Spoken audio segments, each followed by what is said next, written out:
Decano do Supremo Tribunal Federal, o ministro Gilmar Mendes completa nesta segunda-feira 20 anos em sua atual cadeira. Natural de Diamantino, o matogrossense foi indicado pelo então presidente Fernando Henrique Cardoso, de quem havia sido advogado-geral da União. Mendes tem sua carreira marcada por polêmicas, sobretudo em razão de decisões contrárias ao anseio da opinião pública. Durante o dia de hoje, críticos do ministro nas redes sociais relembraram alguns momentos da atuação de Gilmar no Supremo. Destacamos o choro do titular da corte ao falar sobre o trabalho do advogado de Lula em sessão em março de 2021. Eu acho que falo em nome do tribunal de reconhecer o brilhante trabalho da defesa. Sem dúvida nenhuma, nós vimos um advogado que não se cansou de trazer questões ao tribunal, muitas vezes sendo até censurado, incompreendido. Mas ele tinha, vamos reconhecer, uma causa muito difícil, muito personalizada, e sofreu, inclusive, com este congraçamento, procuradores, juízes e mídia. Nós temos que reconhecer, e acho que nesse ponto nós fazemos, eu faço, o ministro Cássio, o ministro Carmen, o ministro Lewandowski, o ministro Fachin, todos que já tiveram oportunidade de advogar, eu acho que faço na pessoa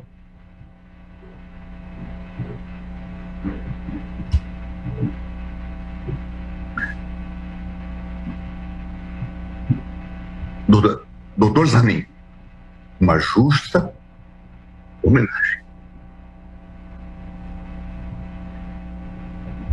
à advocacia brasileira.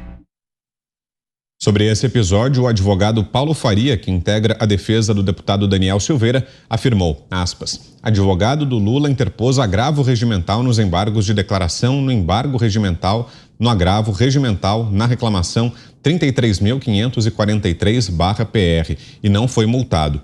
Eu opus embargos de declaração nos embargos de declaração e tomei 10 mil em multas por abuso do direito de recorrer. Fecho aspas, declaração do advogado Paulo Faria. Roberto Mota. Eu acho apropriado mencionar, antes de começar o meu comentário, um vídeo que está disponível no meu Twitter. É um vídeo feito por um garoto que vende balas na rua em Madureira e o garoto diz que não há justificativa para roubar, porque sempre há um trabalho para se fazer. Ele teve a moto dele roubada, moto que ele tinha conseguido comprar vendendo bala na rua, e agora ele voltou a vender bala na rua e ele disse, e vou comprar com esse dinheiro aqui uma moto maior ainda. E tem muita gente comovida com o vídeo. Bom, o comentário sobre o ministro Gilmar Mendes é de uma matéria do jornal O Globo de 19 de setembro de 2015. O ministro Gilmar Mendes, do Supremo Tribunal Federal, afirmou ontem que o PT tinha um plano perfeito para se eternizar no poder. Plano interrompido pela Operação Lava Jato. Para ele, o PT é contra o financiamento privado de campanha porque, com as verbas desviadas da Petrobras, o PT tem dinheiro para disputar a eleição até 2038. Diz o ministro, era uma forma fácil de se eternizar no poder. Pelas contas do orçamento da Petrobras, 6 bilhões de reais foram destinados à propina. Se 1/3 disso foi para o partido, eles têm mais ou menos 2 bilhões de reais em caixa. Era fácil disputar eleição com isso. E termina a matéria. Para o magistrado, o esquema revelado pela Operação Lava Jato mostrou que foi instalado no país uma cleptocracia, que significa um Estado governado por ladrões. Parabéns, ministro Gilmar. Diga, Augusto. Bom, 20 anos, né? Faltam quantos, você sabe, não? Para aposentadoria? É. Não, mas acho que está chegando perto, né? Pois talvez menos eu de acho que a 5, gente tem que olhar por esse ângulo, né? Falta menos tempo para a aposentadoria, porque o Gilmar Mendes é o líder da bancada que domina o Supremo e que move oposição feroz ao presidente Jair Bolsonaro. É isso que eles fazem hoje, se transformaram num partido. Agora, Só para te dar a informação, vai até dezembro de 2030. a passagem do Gilmar pelo Supremo. Pela idade dele, ele pode ficar até dezembro. Vai demorar. 8 anos, mais de 8. Vai demorar. Pois bem, o Gilmar Mendes, ele dizia o tempo todo que ele tinha um encontro marcado com as prisões alongadas de Curitiba, que eram as prisões feitas pela Lava Jato, todas justíssimas, não prendeu um inocente, a Lava Jato. E ele achava aquilo um absurdo, porque eram prisões provisórias, prisões... não havia condenação ainda, como é que podia fazer isso, tal. Pois bem, quando é que ele vai marcar um encontro com o exílio do Alan dos Santos? Quando é que ele vai marcar um encontro com a prisão alongada do Roberto Jefferson? Por que não marcou o encontro com a prisão absurda do deputado Daniel Silveira? Então ele só marca encontro para a libertação de alguém quando se trata de um bandido mesmo, comprovado, mas amigo. E seguimos falando sobre os 20 anos de Gilmar Mendes como ministro do Supremo Tribunal Federal, data que foi atingida hoje. José Maria Trindade, queremos ouvi-lo também, Zé. Temos 1 minuto. Existem vários filmes sobre advogados e especialmente os americanos são loucos, né, com aqueles filmes que falam de tribunais e advogados. E eu destacaria O Advogado do Diabo.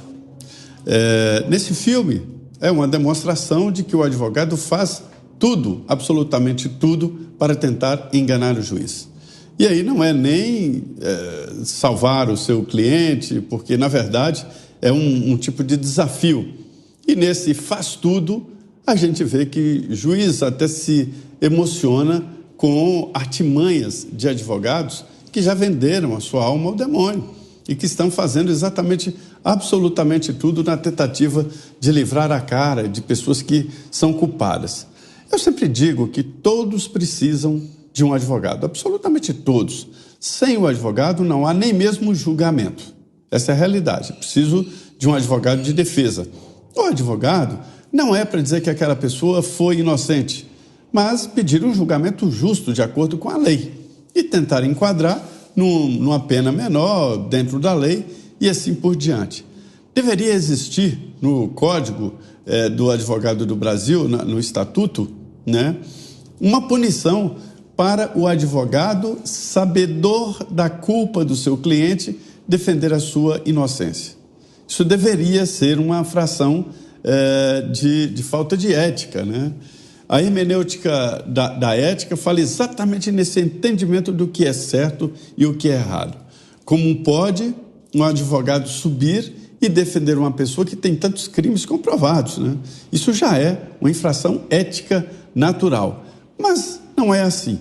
Agora, juízes experientes sabem exatamente o que o advogado está querendo com cada apelação. No caso do Supremo, eu acho o Supremo necessário. Muita gente diz que não, que é melhor ficar no STJ e o Supremo seria uma corte apenas para matéria constitucional. Aí não julgaria nenhum processo assim. Só se um artigo é ou não constitucional e pronto, né? Seria o sonho. Eu não acho que há nada errado com a indicação do Supremo. O presidente da República, ungido pelo voto popular, indica um integrante e o Senado faz a sabatina, direito, e vota, aprova ou rejeita. E aí é isso que não está acontecendo, é isso que não aconteceu.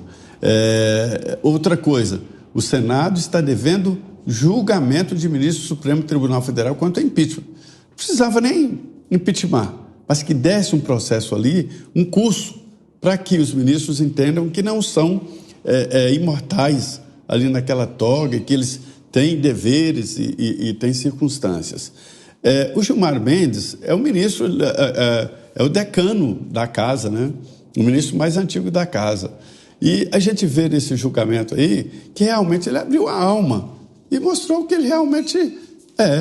Por que ele não chorou em outros julgamentos mais românticos, onde uma senhora pegou, né, um alimento para os filhos? Porque isso não emociona. O que emociona é um grande caso assim que movimentou o Supremo. É estranho, né? Mas tudo estava escrito no Supremo sobre esse caso Lula. Lula foi descondenado. Ele não foi inocentado. Nem os ministros do Supremo tiveram essa ousadia. Para você que chega agora, seguimos falando sobre os 20 anos da chegada de Gilmar Mendes ao Supremo Tribunal Federal. Augusto quer completar, né, Augusto? Só para completar, porque acho importante esse dado, essa declaração do Lula, que ele usou para justificar a sua recusa em ajudar, a apelar ao Fidel Castro que fosse mais clemente com presos políticos em greve de fome, ela foi feita em março de 2010, quando ele chegou a Cuba para visitar o Fidel, um dia depois da morte, por estar em consequência da greve de fome, do preso político Orlando Zapata Tamayo. É isso. Você, Fiuza? Olha, essa cena do Gilmar Mendes, além de vergonhosa, é uma evidente quebra de decoro. Ele está ali rendendo homenagens lacrimosas ao advogado de um réu condenado. E esse réu condenado foi reabilitado por essa mesma corte. Então, isso é uma evidente quebra de decoro. O Poder Judiciário inteiro deveria se envergonhar. E não só se envergonhar, deveria reagir a isso por algum espírito que eu não sei qual é, nem corporativo é, talvez o espírito de porco. Existe uma complacência com esse tipo de cena que agride, que zomba, que escarnece de todo brasileiro. Um personagem fazendo um dramalhão, um personagem de toga na Suprema Corte, fazendo um dramalhão para exaltar, para elogiar, né, para elevar moral e profissionalmente o advogado do Lula, que, ato contínuo, é mais do que bem tratado, é reabilitado, é extraído das profundezas dos seus crimes para ser candidato a presidente.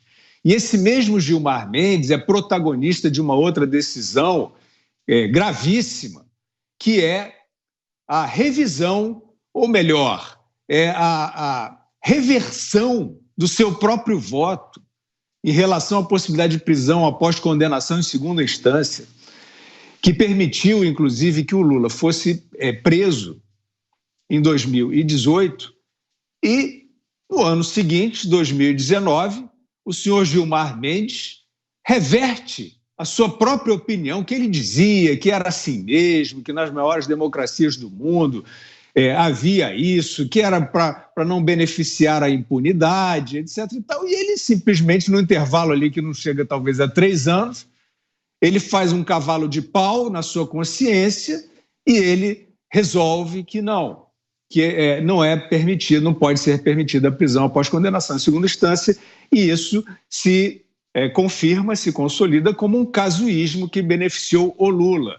É uma quebra de decoro e a sociedade brasileira, a institucionalidade brasileira, os juristas, o poder judiciário brasileiro está brincando de compactuar com esse tipo de coisa que não pode fazer nada bem a uma democracia.